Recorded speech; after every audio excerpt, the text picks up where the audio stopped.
پر میں آج کی اپنی گفتگو کرنا چاہوں گا۔ دعا کیجیے کہ اللہ پاک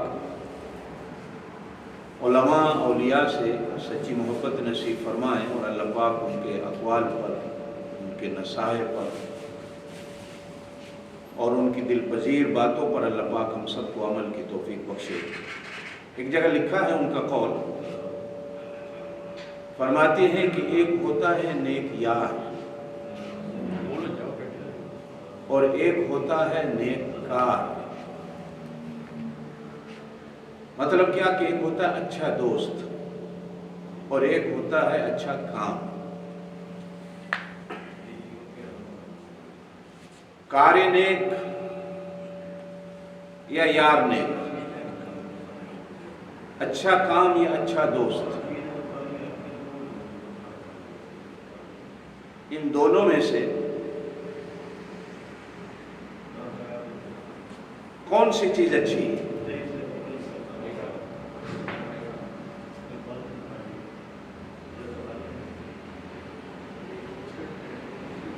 نیک کار اچھا ہے یا نیک یار اچھا ہے؟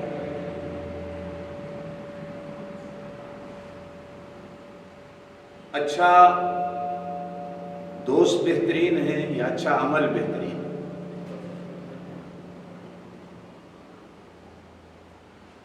تو آپ نے خود ہی اپنے مریدین کو یہ بات ارشاد فرمائی کہ سنو، نیک کار سے یعنی اچھے کام سے نیک یار یعنی اچھا دوست 1000 درجے بہتر ہے۔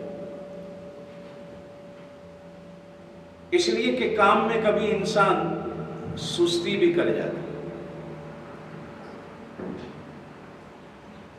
وہ جتنا بھی نیک کام ہو، کبھی کبھی انسان اس میں ڈھل مل بھی کر جاتا ہے اور کبھی انسان اس میں جھل مل بھی کر جاتا ہے۔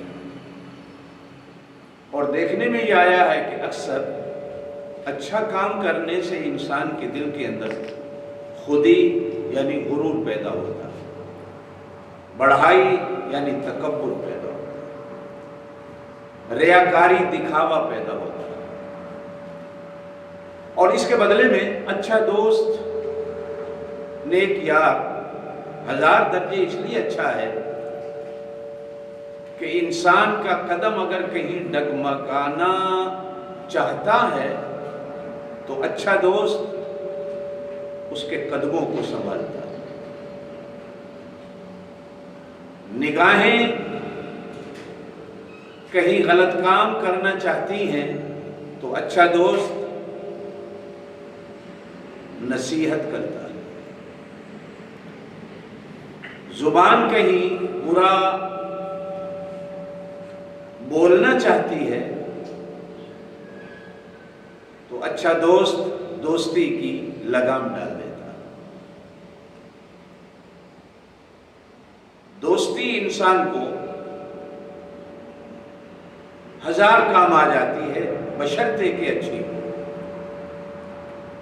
اور اسی پر کچھ اور اولیاء کرام کے بھی اقوال ملتے ہیں کہ اچھی صحبت انسان کو اچھا بناتی اور بری صحبت انسان کو برا بناتی ہے۔ دوست کی پہچان کب ہوتی ہے کہ جب تم اللہ اللہ یا نیک مجلس میں بیٹھنا چاہو تو وہ تمہیں وسوسوں میں نہ ڈالے،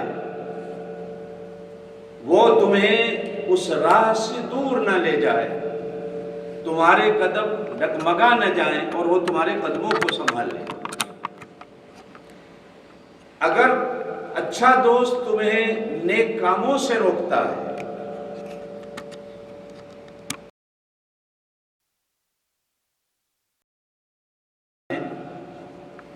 اور انسان نما جو شیطان ہوتا ہے جو وسوسے بندے کی زندگی میں ڈالتا ہے یا دل میں ڈالتا ہے، وہ اس جن شیطان سے زیادہ برا ہوتا ہے، اس لیے کہ جن شیطان خفیہ وسوسے ڈالتا ہے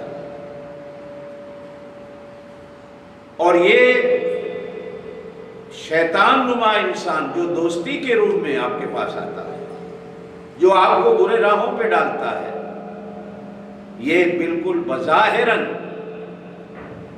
آپ کو وسوسے کا شکار کرتا ہے اور برے راستے پہ چلاتا ہے۔ انسان کبھی تنہا بیٹھ کر غور کرے، دیکھیں یہاں دنیا میں جتنی محبتیں ہیں، دوستیاں ہیں، سب غرض کی ہیں۔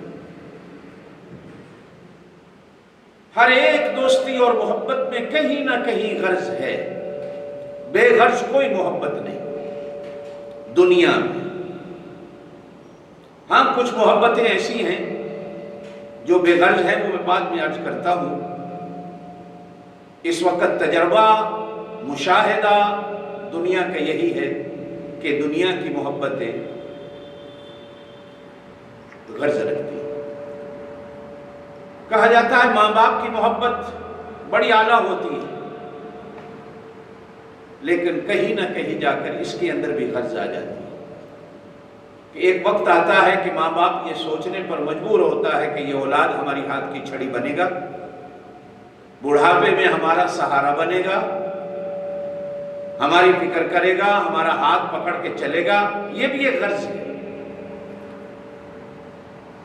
حالانکہ ماں باپ کی یہ غرض بری نہیں، لیکن بہرحال اغراض میں سے ایک غرض ہے جو ماں باپ کے دل میں بھی آتی ہے، اور یہی اولاد کے دل میں بھی آتی ہے۔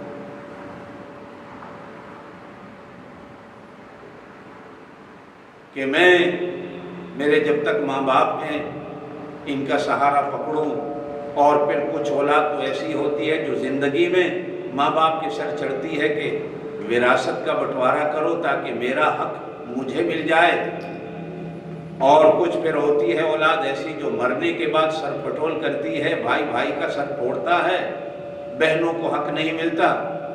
تو اس وقت بھی یہ غرض ایک سامنے آتی ہے کہ اس میں بھی کہیں نہ کہیں لالچ ہوتا ہے۔ اور بسا اوقات کچھ اولادیں ایسی بھی ہوتی ہیں کہ جو ماں باپ کو دوسروں کے خلاف کرتے کرتے کرتے صرف اس نیت سے کہ ساری جائیداد اور وراثت مجھے مل جائے، دوسروں کو نہ ملے، یہ بھی ایک غرض ہوتی ہے۔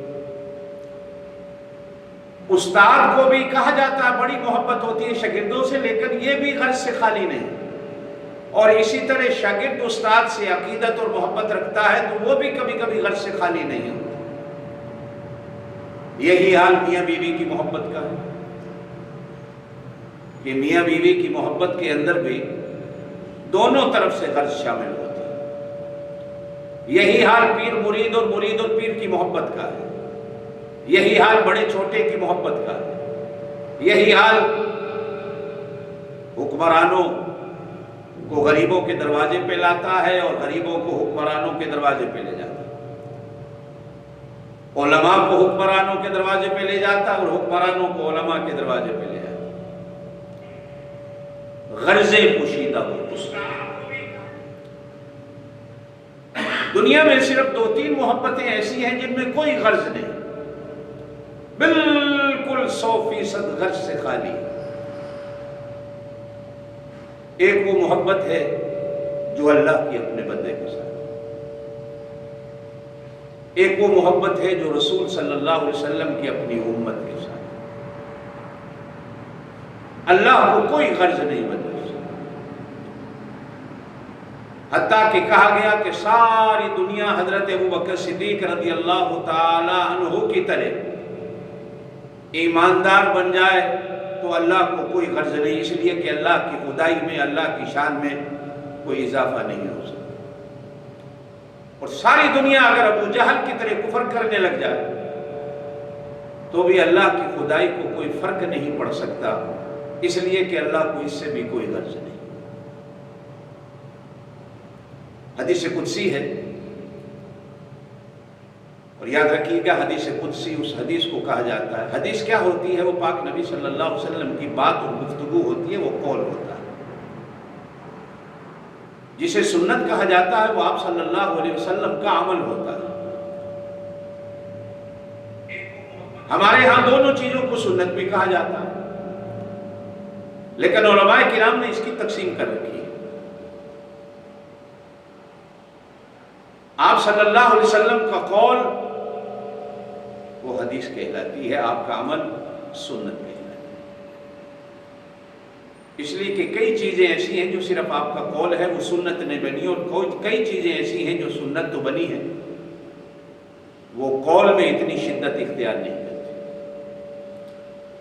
اور حدیث قدسی آپ صلی اللہ علیہ وسلم کی وہ بات ہوتی ہے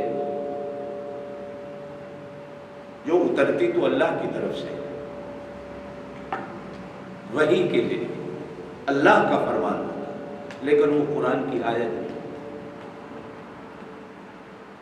دو ٹوک، حالانکہ پاک نبی صلی اللہ علیہ وسلم کی ہر بات دو ٹوک ہوتی، کہا جاتا ہے کہ ہر بات اللہ کی طرف سے آتی ہے، لیکن فرق ہوتا ہے کچھ باتیں آپ صلی اللہ علیہ وسلم کے دل پہ القاء کی جاتی ہیں، اور کچھ باتیں ایسی ہوتی ہیں جو وحی کے ذریعے جبریل حضور پاک صلی اللہ علیہ وسلم کے پاس لاتے تھے، اور پھر ترتیب بنا دی جاتی تھی یہ قرآن ہے، اور یہ فلاں سورت کا حصہ ہے، یہ فلاں سورت کی آیت ہے، اس کی ترتیب یوں ہوگی۔ قرآن بے شک جو کتابی صورت میں ہے وہ نزولی ترتیب وہ نہیں ہے جو ترتیب کتابی صورت میں ہے، لیکن علماء کا اجماع ہے اس پر، یہ یاد رکھیے گا کہ کتابی جو ترتیب ہے بے عین ہی وہی نزولی ترتیب ہے، کہ جبرائیل امین حضور پاک صلی اللہ علیہ وسلم کو آ کر یہ بھی بتا دیا کرتے تھے کہ اس آیت مبارک کو کہاں رکھنا ہے اور یہ فلاں کس سورت کا حصہ ہے۔ بہت کم صورتیں ہیں جو پوری صورت ایک ہی وقت میں حضور صلی اللہ علیہ وسلم پر نازل ہوئی، اور غالباً اسی لیے ہر رمضان المبارک میں جبرائیل امین حضور پاک صلی اللہ علیہ وسلم کے پاس آ کر قرآن پاک کی دور فرماتے کہ جتنا نازل ہوا ہوتا حضور صلی اللہ علیہ وسلم سے سنتے، اور جتنا وہ لے کے آیا کرتے تھے سال میں وہ حضور پاک صلی اللہ علیہ وسلم سے سناتے اور سناتے ایک دوسرے کو، تسلیاں ہو جاتی کہ بعین ہی وہی ہے جو میں لایا اور ترتیب بھی وہی ہے جو میں لایا۔ تو حدیث قدسی ہے، آپ صلی اللہ علیہ وسلم نے بندے کو ارشاد فرمایا کہ دنیا میں ہر کوئی تجھ سے محبت اپنی غرض سے رکھتا ہے، میری محبت تجھ سے غرض سے خالی ہے، میں صرف تجھ سے تیرے لیے محبت کرتا ہوں۔ یہ باقی جتنی مخلوقات ہیں اللہ کی، ان کا محبت کی طرف آنا جانا بہت کم ہے۔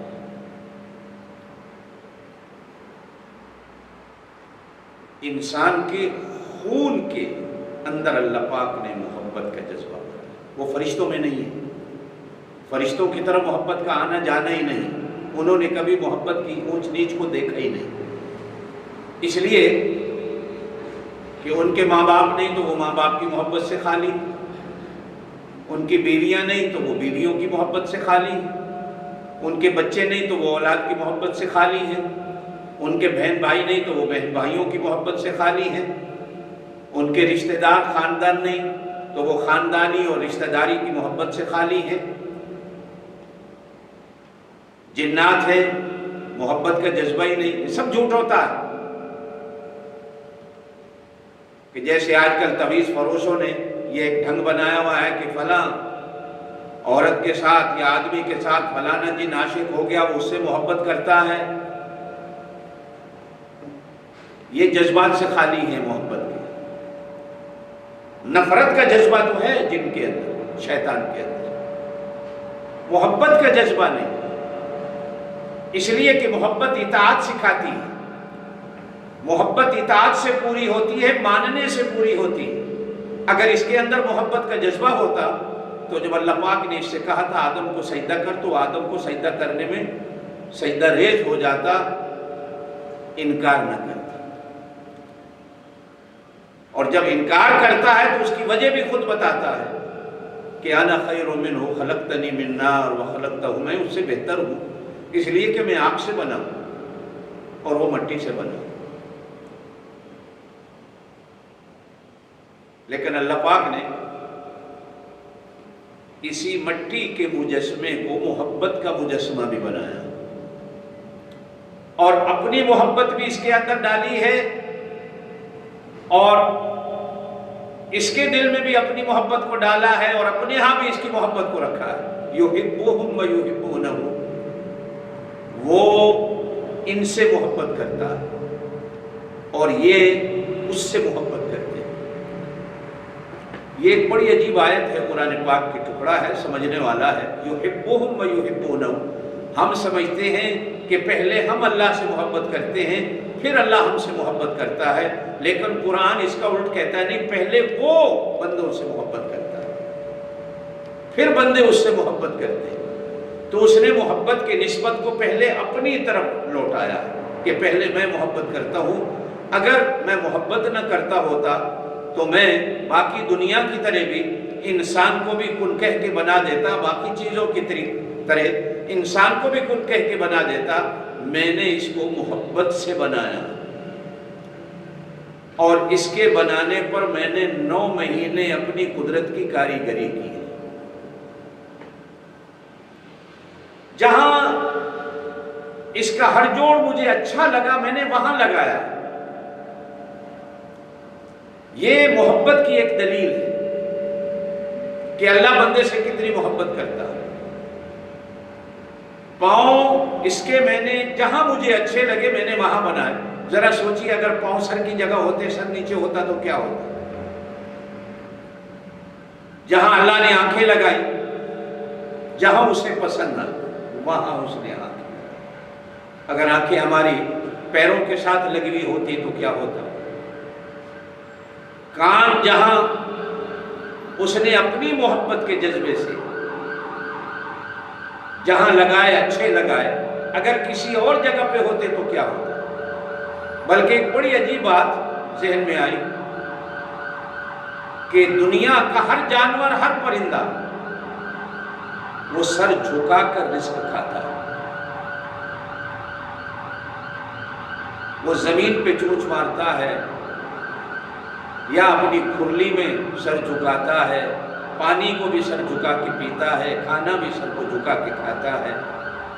یہ محبت کی دلیل ہے انسان کے ساتھ کہ اللہ پاک نے انسان کو کہا کہ سر اونچا رکھ، جہاں تیرا منہ ہوگا تیرا رزق میں ہی پہنچا دوں۔ اور اس نے پھر انسان کو ہاتھ دے دیے، کسی اور مخلوق کو اس طرح ہاتھ نہیں دیے، انسان کو دیے کہ اس طرح کھانا اٹھا کر اپنے منہ سے لگا۔ اور پھر اسی محبت سے بڑھ کر اور محبت کہ جنت میں صرف سوچنا ہوگا کیا کھانا ہے تو وہ کھانا جنتی کے منہ کے اندر ڈال دیا جائے، منہ کے اندر ڈال دیا جائے، اور پھر جو چاہے گا ملے گا، جو چاہے گا ملے گا۔ سوچنے کی دیر ہوگی، ٹہنیاں اس کے سامنے لٹک جائیں۔ یہ اللہ پاک کی کتنی بڑی محبت کی ایک نشانی ہے کہ وہ بندے سے کتنی محبت کرتا ہے اور اسے کوئی غرض نہیں کہ وہ میرے سامنے سجدہ کرتا ہے یا نہیں کرتا۔ اور پھر فرمایا کہ قیامت والے دن کچھ لوگ تو ایسے بھی جنتی ہوں گے کہ اللہ پاک غلمان جنت سے کہے گا ان کو جنت کے چشموں کے پانی پلاؤ، وہ پلائیں گے۔ اور کہیں اللہ پاک فرشتوں سے کہے گا ان کو جنت کے چشموں کے پانی پلاؤ تو وہ پلائیں گے۔ اور کچھ ایسے ہوں گے جن کو اللہ پاک اپنے دست قدرت سے شرابن طہورا کے پیالے پلائے گا۔ یہ محبتوں کی دلیلیں ہیں۔ میری بہنوں، میرے بھائیوں، اگر وہ ہمیں جانور بنا دیتا تو کیا کوئی اس کا ہاتھ روک سکتا تھا؟ لیکن نہیں، اس نے ہمیں انسان بنا۔ اور جس وقت ہم پیدا ہوئے نہ جانے اس وقت ہزاروں جانوروں کی اولادیں بھی پیدا ہوئی ایک اسی منٹ میں، جنگلوں میں، سمندروں میں، ہواؤں میں، کھیتوں میں، کھلیانوں میں، درختوں پہ، گھونسلوں میں کتنے ہزاروں پرندے اور جانور ایسے تھے جن کی اولادیں پیدا ہوئی۔ لیکن 9 مہینے کاریگری فرمانے کے بعد اللہ پاک نے ہمیں انسان بنایا۔ اور کہیں کہا گیا وَنَفَخْتُ فِيهِ مِن رُوحِي، میں نے انسان کے اندر اپنی روح کو پھونکا ہے۔ کہیں کہا کہ میں نے اپنے دستے قدرت سے اس کو بنایا، فرشتوں کو آنے نہیں دیا، خود اپنی قدرت کی کاریگری، اپنی قدرت کی کاریگری، اپنے دستے قدرت کو استعمال کیا۔ وہ اس کا دستر قدرت جیسا بھی ہے، پھر اس نے ہمیں بہترین صورت پہ بنایا۔ فتبارک اللہ احسن الخالقین، جو اسے اچھی لگی اس نے اس صورت میں۔ اور آج ہر انسان، وہ چاہے کالا رنگ رکھتا ہے، مٹیالہ رنگ رکھتا ہے یا گورا رنگ رکھتا ہے، وہ جب شیشے کے سامنے کھڑا ہوتا ہے تو اپنے آپ کو دنیا کا سب سے خوبصورت آدمی کہتا ہے۔ ماں کی گود میں پلنے والا، کھیلنے والا، دوڑنے والا بچہ چاہے کالے رنگ کا کیوں نہ ہو، اس ماں سے پوچھو کہ اس کو وہ کتنا خوبصورت لگتا ہے۔ کہا جاتا ہے کہ بادشاہوں کے دماغ اپنے ہیں۔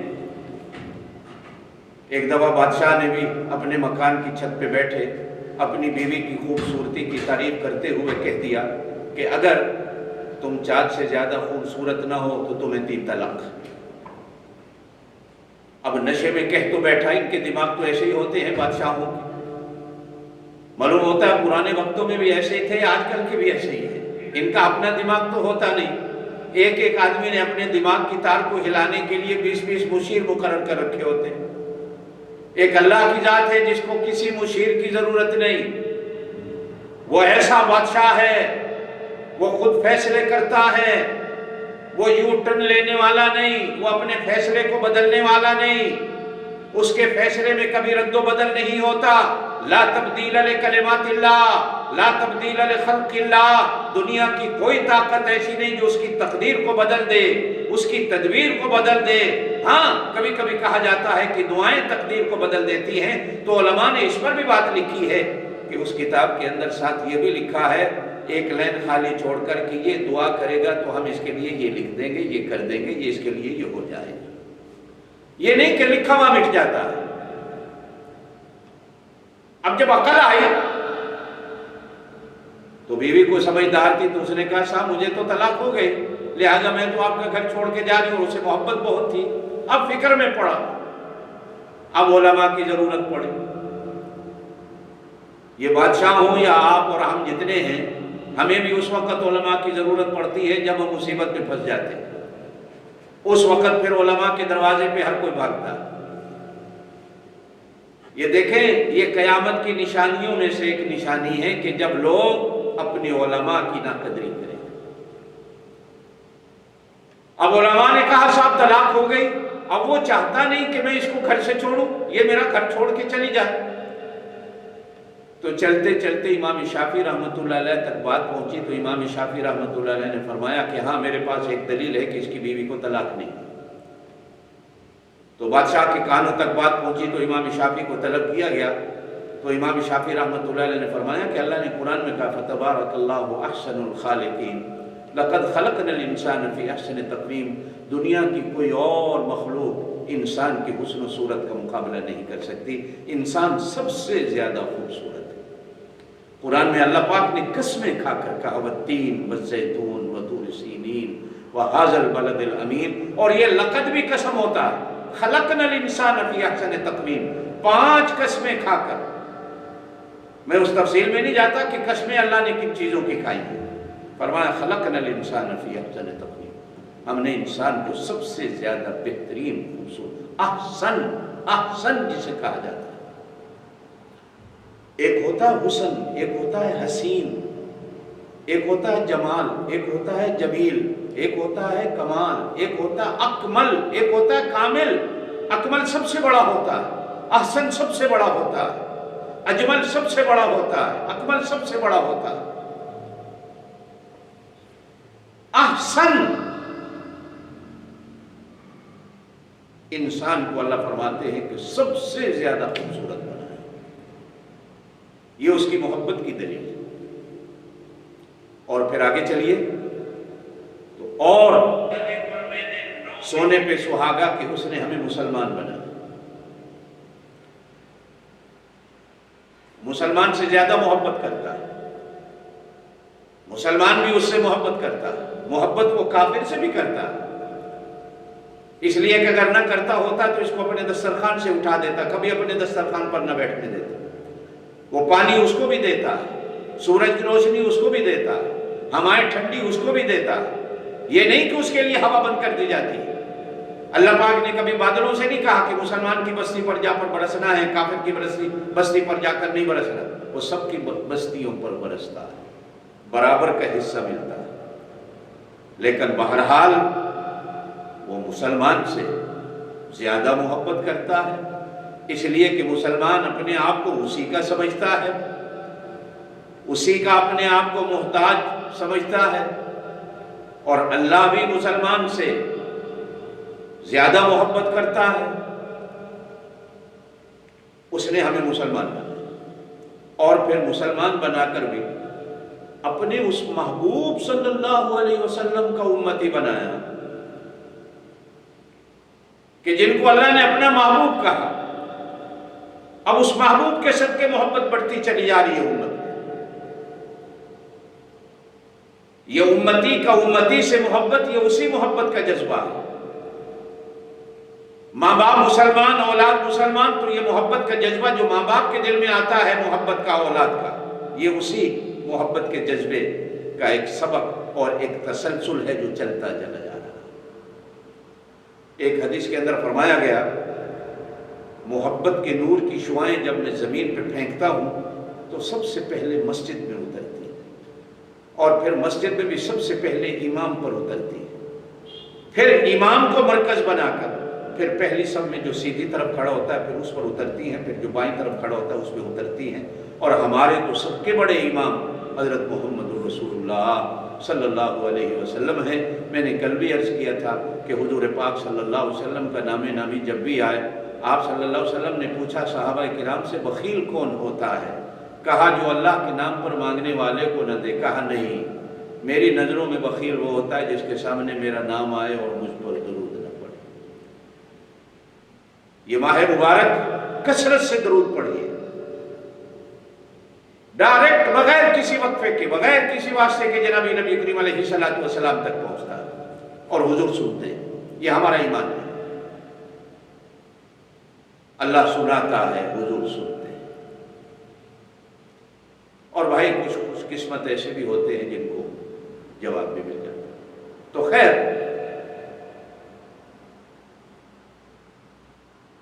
مسلمان بنا اور پھر مسلمانی کے ساتھ ہمیں ایک عزت، ایک احترام دیا. وَلَقَدْ كَرَّمْنَا بَنِي آدَمَ وَحَمَلْنَاهُمْ فِي الْبَرِّ وَالْبَحْرِ وَرَزَقْنَاهُمْ مِنَ الطَّيِّبَاتِ وَفَضَّلْنَاهُمْ عَلَى كَثِيرٍ مِّمَّنْ خَلَقْنَا تَفْضِيلًا. اس عزت اور احترام کے اسباب بھی خود قرآن نے بیان کر دیے کہ اس نے ہمیں احترام بخشا ہے. کتنے انسان آپ نے ایسے دیکھے ہوں گے جو درندے شیر کی بھی مہار کو پکڑ کے چل رہے ہوتے ہیں، زنجیر کو پکڑ کے چل رہے ہوتے ہیں. اونٹ کتنا بڑا جانور ہے لیکن ایک 5 سال کا بچہ بھی اس کی مہار کو پکڑ کے چلتا ہے. کتا کتنا خونخوار درندہ ہے لیکن جس گھر میں رہتا ہے اس گھر کے رہنے والوں کو جانتا ہے. انسان کا ادب و احترام، علامہ اقبال مرحوم نے کہا تھا، فرشتوں سے بہتر ہے انسان بننا، مگر اس میں پڑتی ہے محنت زیادہ. جب آدمی محنت کرتا ہے تو فرشتے بھی اس کے دروازے پر دربان بن کے کھڑے ہو جاتے ہیں، جنات بھی اس کے دروازے پہ آ جاتے ہیں، حتیٰ کہ جنات اور فرشتے بھی اس انسان کے جوتے سیدھے کرتے ہیں. اور کہیں کہیں کہا گیا ہے کہ ہوائیں بھی پھر ان کے حکم پہ چلتی ہیں، بادل بھی ان کی منشا کو دیکھتے ہیں، ہر چیز ہم ان کی منشا کی تابع کر دیتے ہیں. اس لیے کہ جب بندہ اللہ کا ہو جاتا ہے تو اللہ ہر چیز اپنی اس کے تابع کر دیتا ہے. انسان کو اللہ پاک نے بہت بڑی فضیلت ہے۔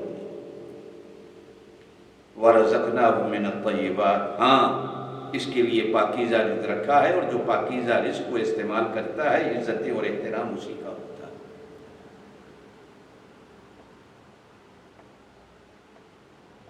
یہ جو دنیا میں بیماریاں پھیلتی ہیں نا، کبھی کبھی انہی چیزوں سے بھی پھیلتی ہیں کہ لقمہ حرام جب جاتا ہے، جیسے وہ ایمان کو خراب کرتا ہے ویسے ہی وہ انسان کے جسم کو بھی خراب کر دیتا ہے۔ انسان دو چیزوں کا نام ہوتا ہے، ایک جسم کا، ایک اندر کی طاقت کا جسے روح کہا جاتا ہے۔ روح کی بھی غذا ہے، جسم کی بھی غذا ہے۔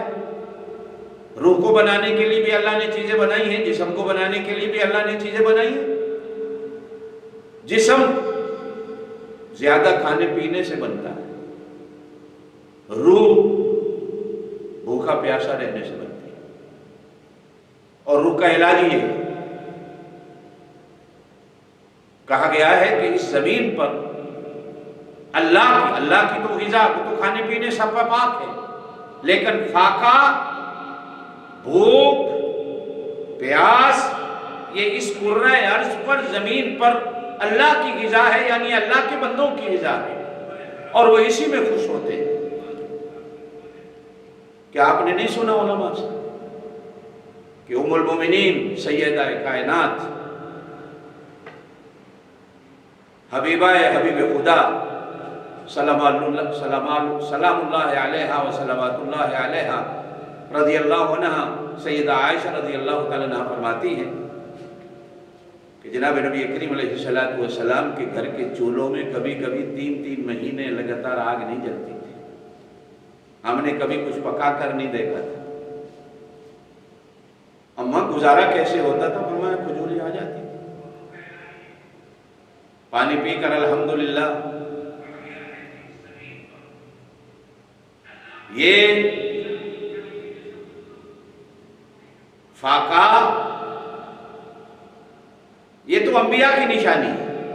اب بجائے اس کے کہ ہمیں وہ کہتا کہ فاقہ کرو، ہمیں کہا کہ میرے لیے بھوکے رہ جاؤ، میرے لیے، اور وہ بھی کچھ دن۔ اور وہ دن کیا ہے؟ فرمایا ایام معدودات، ارے وہ گنتے گنتے ختم ہو جائے۔ روزہ رکھنے والے کو تجربہ ہے کہ شاید 12 مہینوں میں جتنا جلدی یہ مہینہ گزرتا ہے، باقی 11 مہینے اتنے جلدی نہیں گزرتے۔ ہاں جس نے نہیں رکھنا ہوتا ان کے لیے تو یہ مہینہ 11 مہینوں کے برابر ہو جاتا ہے، لیکن جن کو روزے کے مزے کا پتہ ہے کہ روزہ کیا ہے۔ ایک بزرگ لکھتے ہیں ہمارے گھر میں کبھی کھانے کو نہ ہوتا تو اماں ہمیں کہتی کہ آج فاقے کی عبادت ہے، تو ہم پوچھتے بچپن میں کہ اماں فاقے کی عبادت کیا ہے؟ تو اماں کہتی کہ فاقہ کرنے والا یہ ایک ایسی عبادت کرتا ہے کہ اس کی میزبانی اللہ کرتا ہے۔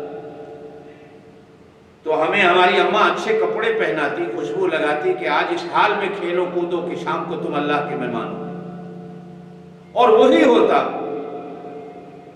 کہ دست غیب سے شام کو دسترخوان پر ایسے ایسے خوان اترتے، ایسی ایسی نعمتیں اترتی، اور ہمیں یقین ہو گیا کہ یہ فاقہ اللہ کی نعمتوں میں سے ایک نعمت ہے۔ اور جب بندہ اس کو عبادت سمجھ کے کرتا ہو، جیسے روزہ ہے، تو اس کا اللہ کے ہاں کیا مقام ہے؟ میری بہنوں، میرے بھائی، یہ اللہ پاک نے یہ نہیں کہ اس کے خزانوں کی کمی ہے کہ ہمیں کہا 1 مہینہ رہ جاؤ، بلکہ یہ اس کی محبت کی دلیل ہے کہ وہ اپنے بندے سے کتنا پیار کرتا ہے کہ کہتا ہے کہ میری صفت کو لے۔ حالانکہ وہ اپنی ذات میں وحدہ لا شریک، وہ اپنی صفات میں وحدہ لا شریک، لیکن دوست وہ دوست ہوتا ہے کہ جو اپنی چادر اتار کر دوسرے دوست کو دے دے، اپنی خوشی دوسرے دوست کو دے دے۔ اور مسلمان کہا بھی اسے جاتا ہے جو اپنے لیے پسند کرتا ہو وہ دوسرے بھائی کے لیے بھی وہی چیز پسند کرتا ہو، یہ نہیں کہ اپنے لیے اچھی اور دوسرے کے لیے نکمی چیز کو پسند کر لے۔ یہ تو مومن کی نشانی بیان کی گئی۔ تو میرے اللہ وَهُوَ